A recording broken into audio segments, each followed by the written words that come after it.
कैसे हो दोस्तों। आप सबसे रिक्वेस्ट है चैनल को जरूर सब्सक्राइब करें और अगर आपने सब्सक्राइब कर लिया है तो वीडियो को ज़्यादा से ज़्यादा शेयर करें। देखिए जो भी मैं न्यूज़ देता हूँ वो बहुत ही ऑथेंटिक और आपके हित की न्यूज़ ही बनाता हूँ मैं, है ना। आप ये इस न्यूज़ को देखिए, इस न्यूज़ को पढ़िए, इससे आप क्या, इस न्यूज़ के बाद आप क्या सोचोगे। जो मध्य प्रदेश में जो पहले ज्वाइन ले चुके हैं वो बात, और अभी जब कैंडिडेट वेरिफिकेशन हुआ था तो उसमें क्या हुआ ये देख लीजिए, और जो ज्वाइन ले चुके हैं उसके बारे में फिर हम बात करेंगे। अब यहाँ पर क्या हुआ था, अभी जैसे ही सेकंड काउंसलिंग हुई थी उसके पद वृद्धि के साथ, तो उसमें वेरिफिकेशन हुआ था दोस्तों। तो बहुत सारे कैंडिडेट जाति प्रमाण पत्र के कारण बाहर हो गए थे, है ना। अब या तो जो जाति प्रमाण पत्र के कारण दो ही कारणों से बाहर हो सकते हैं, या तो उन्होंने रिजर्व कैटेगरी में थे तो उन्होंने गलती से ओबीसी एससी एसटी सिलेक्ट कर दिया होगा इस कारण, या दूसरा कारण तो ये कि वो अदर स्टेट के थे, तो अदर स्टेट के थे तो उन्होंने कैटेगरी से अप्लाई कर दिया इसलिए। अब यहाँ तक तो ठीक है, अब उनको तो उनकी जो अभ्यर्थी थी वो निरस्त कर दी गई।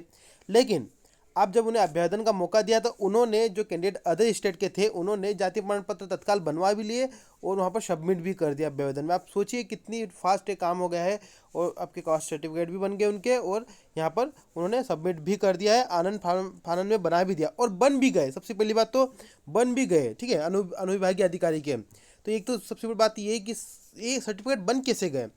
दूसरी बात, ये तो अभी कैंडिडेट थे जो तत्काल वेरिफिकेशन हुआ तो पकड़ में आ गया है, लेकिन जो कैंडिडेट पहले ज्वाइन ले चुके, तो हो सकता है दोस्तों पहले भी बहुत सारे कैंडिडेट ज्वाइन ले चुके होंगे। तो ये एक सवाल खड़े करते हैं भर्ती पर, इससे क्या होता है, नुकसान किनका होता है। जो कैंडिडेट एक्चुअल में जिनका सिलेक्शन होना चाहिए उन उनका उनका बहुत बड़ा नुकसान होता है।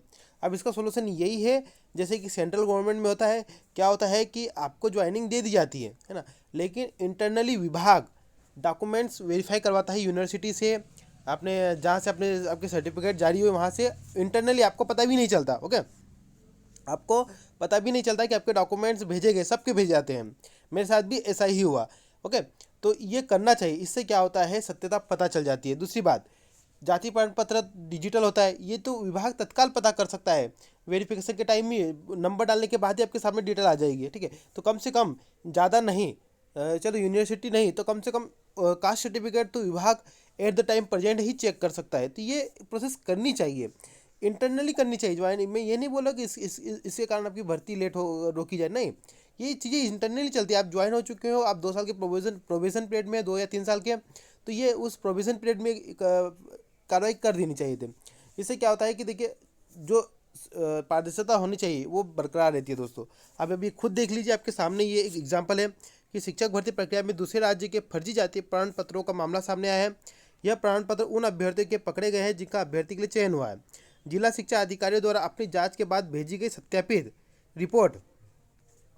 रिपोर्ट में भी इसका उल्लेख किया गया है। इसके बाद कुछ ही दिनों में मध्य प्रदेश के अनुविभागीय अधिकारियों ने इनके जाति प्रमाण पत्र बना डाले, देखिए, है ना। अब मजेदार यह भी है कि अभ्यर्थिता निरस्त होने के बाद अभ्यर्थियों ने मध्य प्रदेश के जाति प्रमाण पत्र बनवा लिए हैं।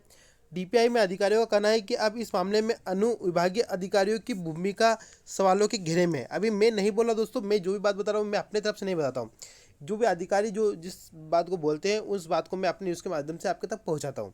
अब उन्होंने ही कहा है कि डीपीआई के अधिकारियों का कहना है कि इस मामले में अनुविभागीय अधिकारियों की भूमिका सवाल के घेरे में आई है।